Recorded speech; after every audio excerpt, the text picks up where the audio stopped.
welcome to my channel, Becoming Bev. Today I'm going to answer the question, where is your van? So right after Kevin from 30 and a Wake Up did my van tour, which I know is what brought many of you to this channel, I put my van in the shop. I decided that she needed some upgrades, so I took her around to a bunch of different places, and mostly they just blew me off until finally someone recommended Griffin Automotive down in Bonne Terre, Missouri. So I took my van over there, and I decided that I needed a new kitchen setup. Like basically my kitchen setup, everything had to be done outside of the van.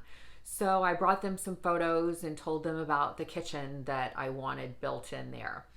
And then I decided I needed a new stereo. Like, I love that van, but that old cassette player just wasn't cutting it for me. And the speakers were so crackly that I couldn't turn up the music at all.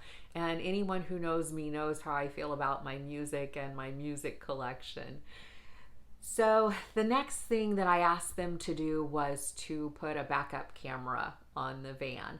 And there may or may not be a reason that I needed that. It's kind of a funny story. I was with my friend Lewis, and he literally spoke the words, "You might want to get a backup camera put on here." And then bam, I hit this stone wall with my van. It didn't hurt, it was just a little tap. But anyway, so I decided I needed a backup camera. Now, the next thing that I asked them to do was to put a swivel seat on the passenger side of the van. I didn't feel like I had a really comfortable place just to sit. So mostly, and I think like most van people, they spend most of their time outside of the van. But during the times that I do want to sit and edit or watch a video or read a book or whatever, I felt like I wanted a really comfortable place inside the van to do that. I also had them put on a rooftop air conditioner.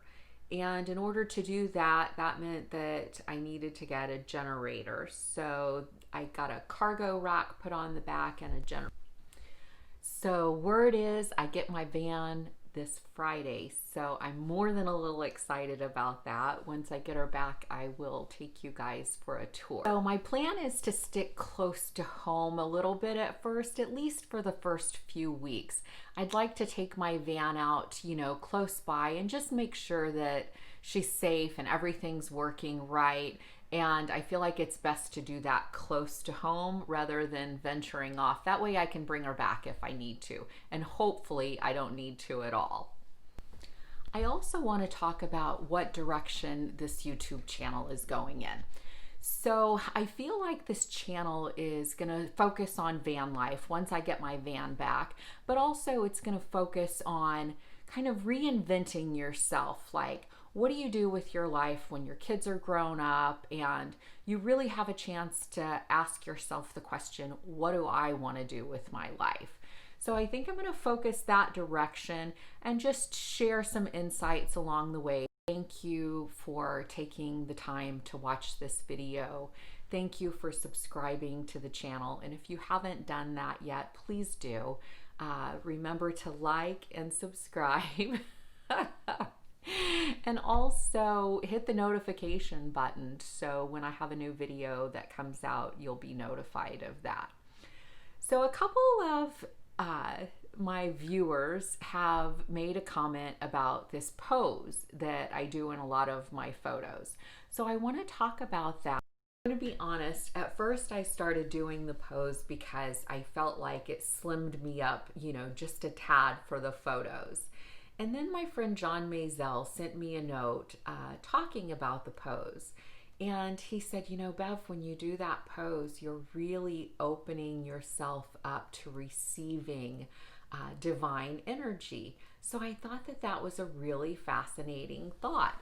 So I dug into that a little bit more. So now when I do the pose, I do it a little more intentionally. I do it with the thought of being a funnel and being open to receiving the things that life has to give. I also feel like when I stand there like that, my heart is open. I feel like I'm saying yes to life. I'm saying, bring it on, show me what you got. I also have this philosophy or this theory that when you say yes to life, life gives you more things to say yes to. So much so that I created a bumper sticker that says, yes is where the fun is. I heard the phrase, they welcomed me with open arms. So that phrase also seems to fit this particular pose, like I'm welcoming everything life has to offer with open arms.